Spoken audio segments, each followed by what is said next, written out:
Now, it's not one of those conditions you really hear about often, yet it affects more than 300,000 people in the U.S. and very little federal funding is spent on it. Don Bowman is here from the Conquer Chiari walk to explain. So first of all, Don, thanks for joining us. Most people don't know anything about this. So can you just explain, what is Chiari? Chiari is basically at the base of the skull. You have the foramen magnum. It's where the spinal cord descends down through. And you'll have the cerebellum at the back of the head. There's two peg-like structures descending down from the cerebellum. It's called the cerebellar tonsils.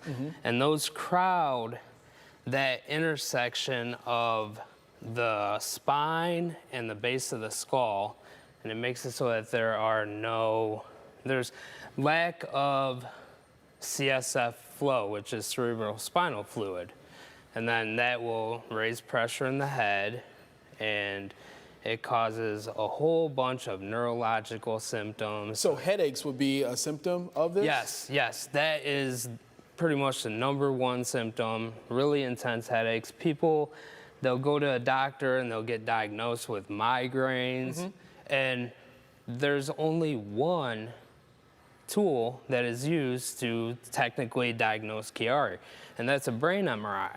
Now, how often do we actually get a brain MRI? Not often. Maybe if you get in an accident, have head trauma.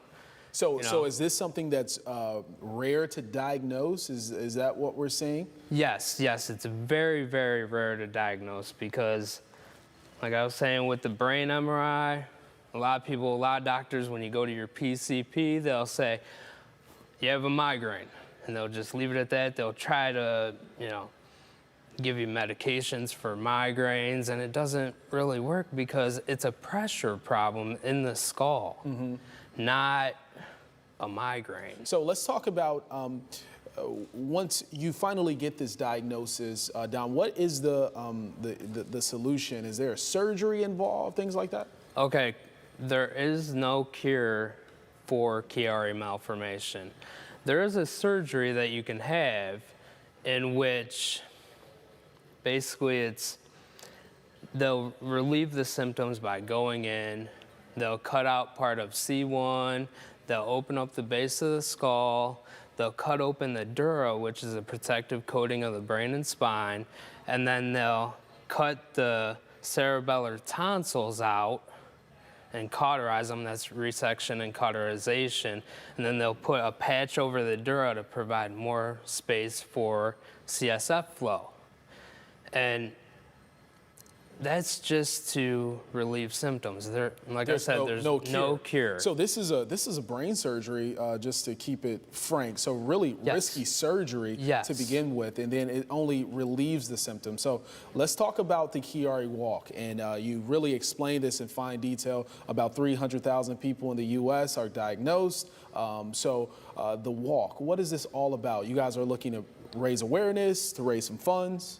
Basically what it is with this walk, we're raising awareness, raising funds, and that goes towards Conquer Chiari. And Conquer Chiari, little fun fact here, they have a research center, and we're not really all too far from it. It's in Akron, Ohio, at the University of Akron. It's the Conquer Chiari Research Center. I've been there, I've seen what they do, and they do wonderful things. That's awesome. So Don, when is this walk happening, and how can people participate? Okay, the walk is this Saturday, September 28th. It's out at the Fulton County Fairgrounds, the Hallett Pavilion. Registration starts at 9 a.m. The walk starts at 10. Now, you can go out there and register, and we're gonna have a limited amount of t-shirts that come with a $40 donation. Then we have car magnets, bracelets, some water bottles. You can get any of that with a small donation. Well, thanks, Don, for bringing awareness to this. Conquer Chiari, that walk happening this weekend, not only in Fulton County, but throughout the U.S. So, yes, Don, thanks so much. Really appreciate it.